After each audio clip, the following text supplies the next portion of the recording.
P T I پر پابندی، یہاں پر تو باقاعدہ پاکستان کے ریاستی اداروں پر حملہ کیا گیا ہے، یہاں پر تو پروف موجود ہے، اور میں بڑی کھل کر کہوں گا کہ سہولت کاری کی گئی ان لوگوں کی۔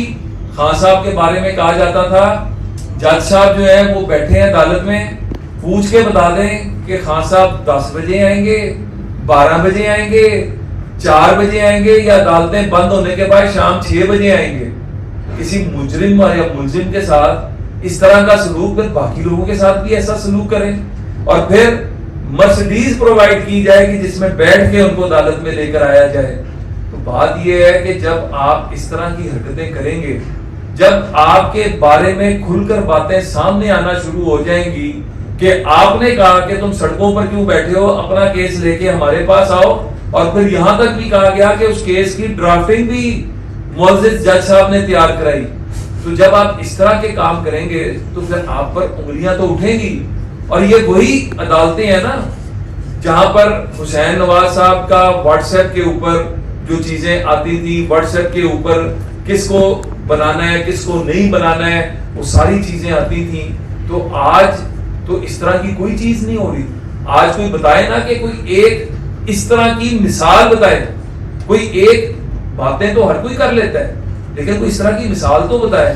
ہاں، الٹا جو کچھ ان ججز میں کچھ کے خلاف آ رہا ہے، اگر آپ میں اتنی گریس ہوتی تو ماضی کے اندر یہ ہوتا تھا کہ اگر کسی جج پر الزام لگتا تھا تو وہ کہتا تھا کہ جب تک یہ الزام میرے اوپر صاف نہیں ہوگا میں نہ کسی عدالت میں بیٹھوں گا، نہ میں کوئی کیس سنوں گا۔ اخلاقیات کی جب بات کی جاتی ہے تو اخلاقیات کا تقاضا تو یہ ہے، اور جو پریسیڈنٹس ہم دیکھتے ہیں اعلیٰ عدلیہ کے، جو اصول سنہری دیکھتے ہیں، اس کے اندر تو یہ ہوتا ہے کہ ججز کہتے تھے کہ ہم نہیں بیٹھیں گے، ہم پر الزام لگ گیا۔ لیکن یہاں پر تو ججز بیٹھ کر ثاقب نثار صاحب جیسے کہ 5-6 MP ادھر ادھر کرنا تو میرے لیے کوئی کام نہیں ہے۔ بات صرف اتنی سی ہے کہ ہم تو یہ کہہ رہے ہیں کہ اس وقت پوری قوم قربانی دے رہی ہے، تو آپ بھی تھوڑا سا حصہ ڈال دیں، اور اپنے جو ذاتی پسند ناپسند، اپنے گھر والوں کی ذاتی ناپسند اور پسند کو سائیڈ پہ رکھ کے ایک دفعہ قانون اور آئین کے مطابق فیصلہ کرنا شروع کر دیں۔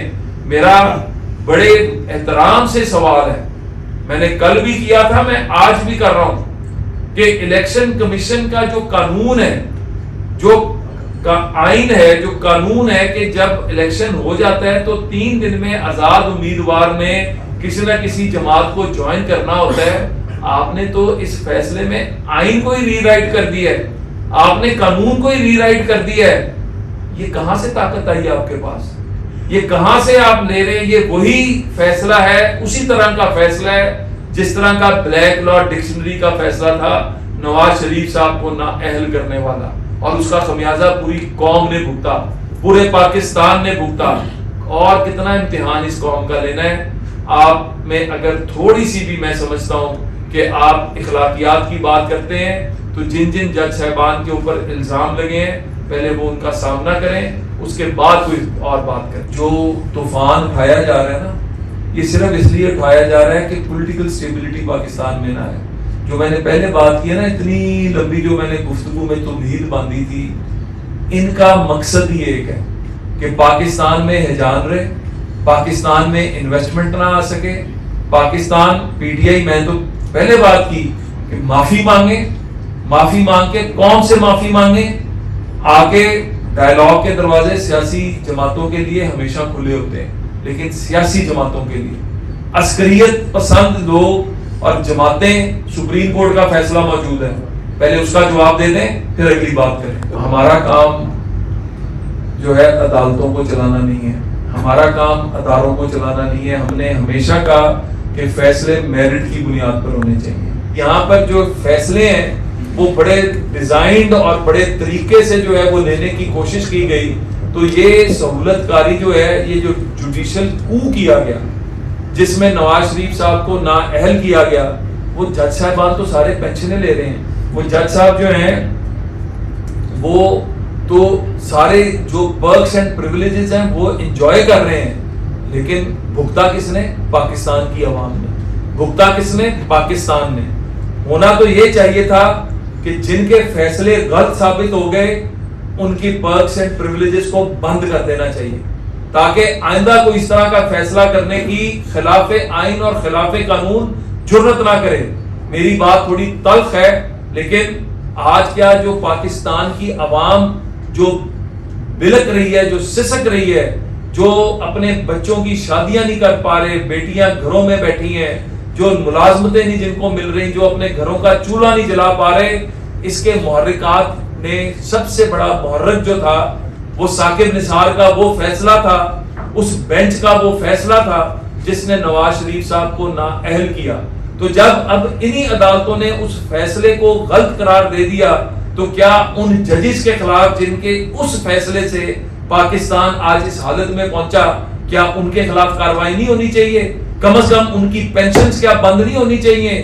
کیا ان کے پرکس اینڈ پریویلیجز بند کر کے ان کے پرکس اینڈ پریویلیجز بند کریں؟ 100 خاندان، کم از کم 1000 خاندان رادر جو ہے وہ عزت کی روٹی کھا سکتا ہے۔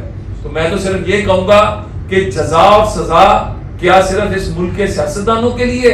جزا اور سزا کیا صرف اس ملک کے اندر جو ہے کچھ لوگ جو ہیں اس سے ماورا ہیں؟ کوئی مقدس گائے نہیں ہونی چاہیے۔